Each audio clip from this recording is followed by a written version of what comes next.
All right, so today we're going to be diving deep into a case that I know a lot of you guys out there are really interested in, and it's one that's very, I don't know, just kind of close to home, I think, for a lot of people. Yeah, it is for sure. This is the case of Faye Swetlik. Yeah. And this is a case that we're going to be looking at through the lens of a video that was produced by Truly Criminal on YouTube. So Yeah, they did a really good job with it. they did a really good job, yeah. Very in-depth. Very in-depth. A lot of details in there. Yeah, so if you haven't seen that one, definitely go check that out. But I think our mission today is really to try to understand, kind of the key events, the timeline, the evidence, and of course, the lingering questions, because Big question. yeah, there are some big questions here. Yeah. And this is a very sad case, as you guys all know. This is a 6-year-old girl who went missing and was later found deceased. So this is, obviously a very heavy topic. Very heavy. So let's just jump right in, I guess. So Faye Swetlik was, by all accounts, a very bright and funny and lively 6-year-old. Mm-hmm. Her mom described her as this like magical little fairy. Right. So, really just a sweet little girl. Yeah. And, on the afternoon of her disappearance, which was February 10th, 2020, she had gotten off the school bus at about 2:53 p.m. Mm-hmm. And had walked home with her mother, Selena. Right. They had gotten home, they had a snack, kind of just normal everyday life stuff. Yeah, just a normal afternoon. Yeah, absolutely. After school. Yeah. And then, she went outside to play in the yard. Right. And this was in a neighborhood called Churchill Heights in Casey, South Carolina. Right. And so, she goes outside to play in the yard, and things go downhill very quickly. Very quickly. Yeah. It's scary how fast it all happens. Yeah. Good. From what we know, some neighbors had seen her like by a fence line Mm. that was shared with like a Napa auto parts store or something like that. And that was probably, they estimate that to be between like 3:30 and 4 o'clock. Yeah. So just a very short window of time there. Yeah, a very short window. Before her mom checked on her again. Yeah, I think it was about 3:45 when Mm. she realized that Faye was no longer in the yard. Right. And then she, understandably starts to panic. Yeah, absolutely. Calls out to the neighbors, starts searching frantically. Yeah, And then at 5 p.m., she calls 911 right. to report her daughter missing. Yeah, and in that 911 call, which is, very difficult to listen to, she describes Faye to the dispatcher. She's wearing these polka dot rain boots. Yeah, those were kind of a key piece of evidence. Yeah, they really were. Later on. Yeah, a flowered skirt, a black T-shirt with a neon design. Yeah. Faye was small for her age. Yeah. She was only 3'10" and weighed about 65 pounds. Right. And yeah, just, really a heartbreaking 911 call. Yeah, absolutely. And of course, as you would expect, law enforcement responded very quickly. Oh, yeah. Within minutes. Yeah. They were on the scene. Yeah, I think by 5:30 there were 50 responders there, 50 responders already by 500 hours. including the FBI. Right. And the FBI was there by 6 o'clock. Yeah, it was very quick. And I think, the community obviously wanted to help. Of course. But the police, made the decision to keep the search in the hands of professionals so that... Right. To keep things, kind of Yeah. under control and make sure that evidence didn't get tampered with. Right. And of course, Faye's father, Chad Swetlik, Yeah. was informed about what was going on, and his home was searched. Yeah. Even though, it turned out that he was actually home at the time. Right. But they were just trying to check every box. Yeah, absolutely. Yeah. You got to be thorough in these situations. Yeah. And the police, right away started going door to door asking residents if they had any security cameras. Yeah. Any kind of footage, Yeah. doorbell cameras, anything like that. Yeah. And they were also using helicopters and canine units. Yeah, they really pulled out all the stops for this one. Yeah, and something interesting, though, is that the chief of the Department of Public Safety, Byron Snellgrove, he made a public statement at that time saying that, there wasn't enough evidence at that point to suggest that an abduction had taken place. Right, so they didn't issue an Amber Alert Right. right away. And that's interesting because, we think of Amber Alerts as being issued anytime a child goes missing, but there's very specific criteria that has to be met before they can actually issue an Amber Alert. Exactly. And so in this case, they just didn't have that information yet Right. to justify issuing one right away. Right. And so, the search continued. Yeah. And the next morning, they set up a hotline, Mm. and they started receiving hundreds of tips. Yeah, almost 300 tips, according to Truly Criminal. Yeah, Yeah. and the number of officers that were involved just ballooned. Yeah, over 250 officers from all different agencies. Yeah, and they set up roadblocks, too, in the neighborhood. Yeah. Like stopping cars. Yeah, checking every vehicle that was coming and going. Right. So, I mean, they were really doing everything they could at this point to try to find Faye. Yeah. And so by this point, it's almost a full day Right. since she's gone missing. Yeah. And they have a press conference, Mm-hmm. and they're trying to keep the focus on finding Faye. Right. Keep her face out there. Right. They give a description of her clothing. Yeah, they mention her shirt specifically. Yeah, a black shirt with the word peace on it. Yep. And that her hair was shorter than in some of the photos that they had released initially. Right. It was about shoulder length. Right. Or a little bit above the shoulders. Yeah, and they also made a very specific request for anyone who had security camera footage from the area between 2 p.m. and 5 p.m. the day before, Mm-hmm. to come forward and share that with them. Right. And, I think at this point it's clear that they're considering all possibilities. Right. Could she have wandered off? Could she be injured and unable to call for help? Yeah. Right. Or was she abducted? Right. And they released the footage from the school bus Yeah. so that people could see exactly what she was wearing. Just hoping to spark some kind of memory. Yeah, some kind of lead. Yeah. And of course, they start conducting interviews. Right. And, this is kind of standard procedure. But they interviewed Selena. Mm-hmm. They interviewed her boyfriend, Carter. Right. And they interviewed Faye's father, Chad. Yeah. And initially, they're not ruling anybody out. Right. It's all very standard procedure in these cases. Of course. They don't want to jump to conclusions or rule anybody out too quickly. Right. But eventually all three of those individuals were cleared. Yeah, after, extensive searching and analysis of their phones and checking their alibis and all that kind of stuff. Right. And they even, they looked into a couple of cars that had been seen leaving the area around the time that Faye disappeared, but Right. those leads went nowhere. Yeah. They were very quickly determined to be unrelated. Right. So, they're really hitting a wall here. Yeah. And then, it comes to Thursday, February 13th. Right. And this is the day that the trash is supposed to be picked up Mm-hmm. in the neighborhood. Right. And so they know, we got to do one last sweep. Right. Got to make sure that we don't miss anything. Right, exactly, before they take away the trash. Right. And so during this search of the bins, Yeah. they find something Mm-hmm. at 602 Piccadilly Square. Right. And 602 Piccadilly Square was the residence of a man named Coty Scott Taylor. Right.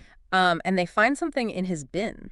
Yeah. They described it as critical evidence. Right. And they specifically say in the Truly Criminal video Yeah. that this was found just in time. Yeah. It was like right before they were about to, empty the bins. Right. So they definitely, got lucky there. Yeah, they got lucky in that sense. Yeah. And so, whatever this evidence was, Right. it's not exactly clear what it is at this point, but Yeah. whatever it was, it caused them to shift their attention. Yeah. To a wooded area behind the apartment complex. Right. And tragically, about 30 minutes after that, Okay. they find Faye's body, Yeah. and she's in a shallow grave. Yeah. And what's really sad is that this grave was less than 200 feet from her home. Yeah. Just That's devastating. And Byron Snellgrove, the director of public safety that we mentioned before, Yeah. he's actually the one who found her body. Yeah.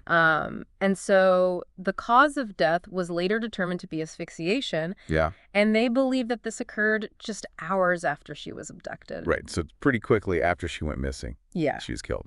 Yeah, and so at the same time Right. that this is going on, officers at Piccadilly Square are alerted to something else. Yeah.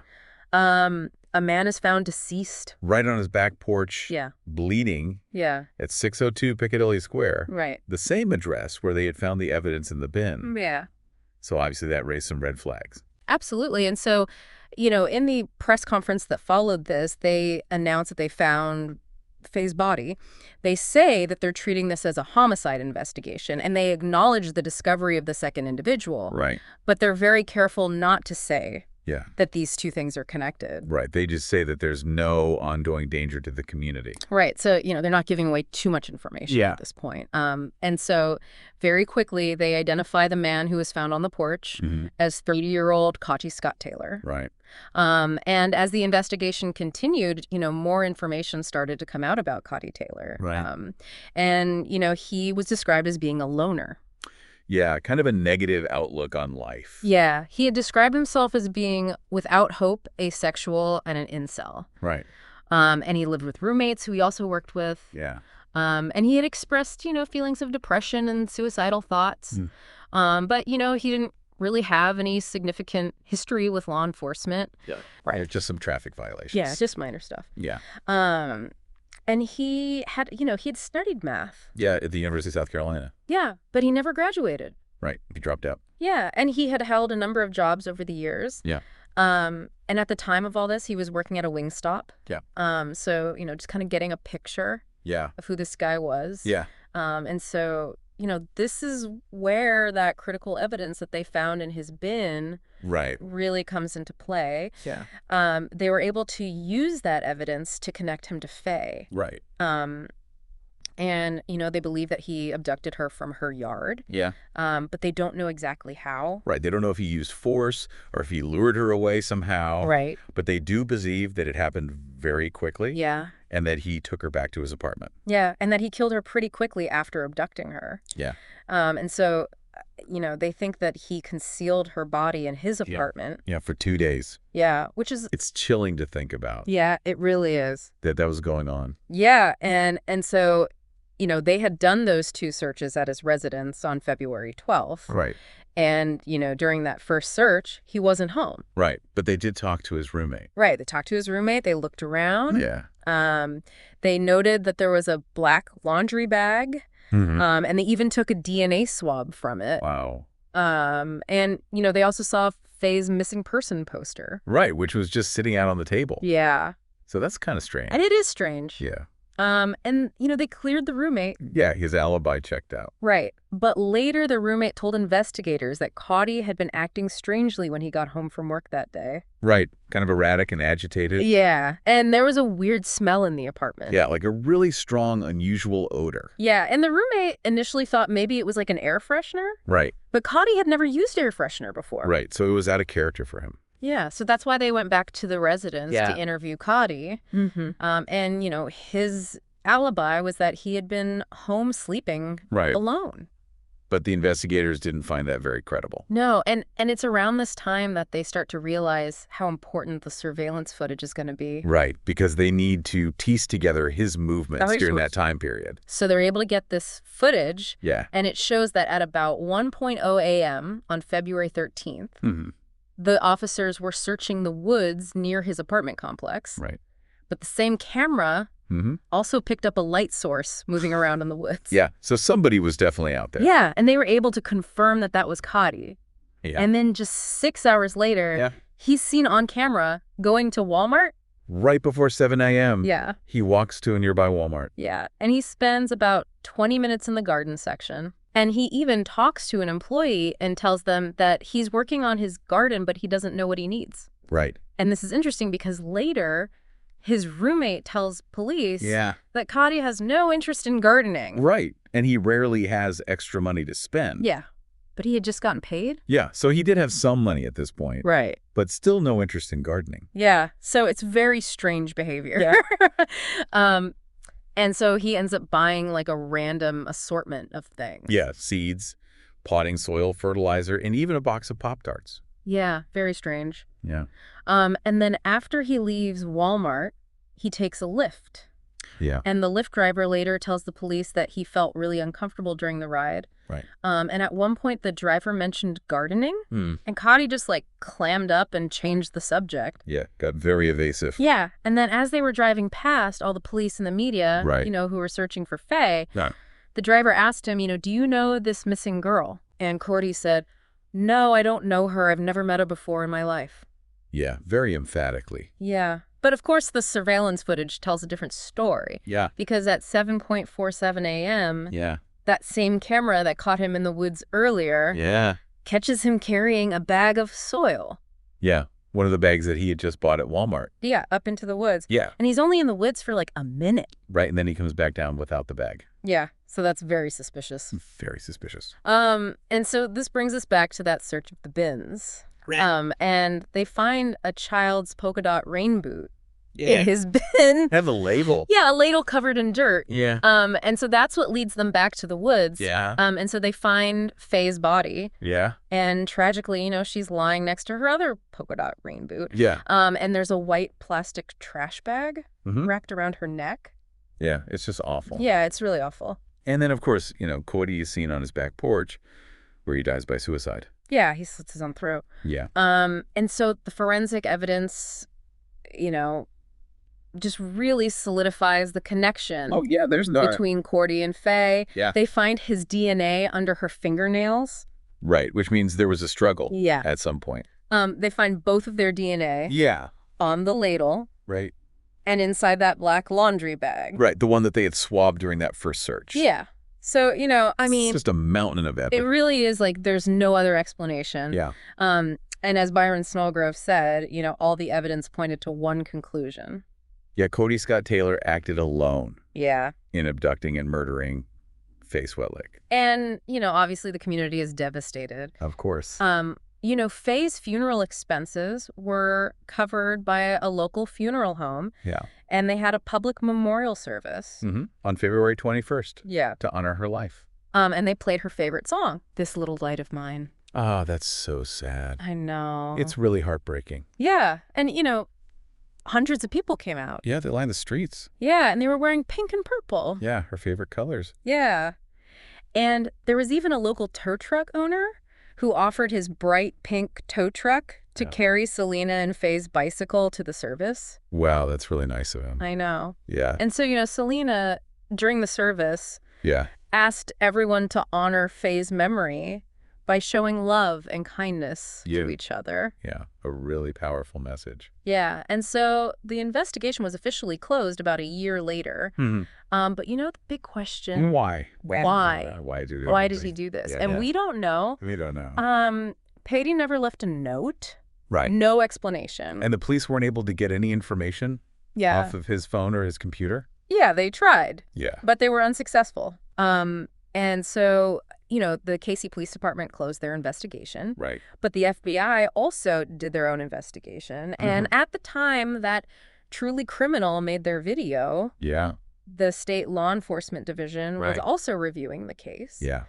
And, Byron Snellgrove retired in July of 2021. Yeah. And he said that, finding Faye's body is something that will stay with him forever. Of course, yeah, you can't imagine. Yeah, and so, this case really had a profound impact on the community. Yeah, absolutely. And, Springdale Elementary School, where Faye went to school, they actually created a buddy bench in her memory. That's nice. Yeah, it's a place where kids can go if they're feeling lonely or if they need someone to play with. Yeah, that's really sweet. Yeah. And it's a good way to, keep her memory alive. Yeah, and I think, Selena's message of showing love and kindness is really what we should all take away from this. Yeah. Absolutely. Be kind to one another. Yeah. And, appreciate the time that we have with loved ones. Yeah, absolutely. You never know what could happen. No, you really don't. Yeah. This case is just so sad. It's incredibly sad. And, it's a reminder that these things can happen anywhere. Yeah. And that, we need to be vigilant and we need to be kind to one another and we need to, appreciate the people in our lives. Yeah, absolutely. And so, this is a case that I think will stick with us for a long time. Yeah, for sure. And I think, it's important to remember Faye and to honor her memory. And so I think that's, that's all we have for you today on this case. But, if you have any thoughts about this case or any other cases that you'd like us to cover, definitely let us know. Please leave us a comment. Yeah. We love to hear from you guys. Yeah. And we'll see you next time. See you later. For another deep dive. Bye.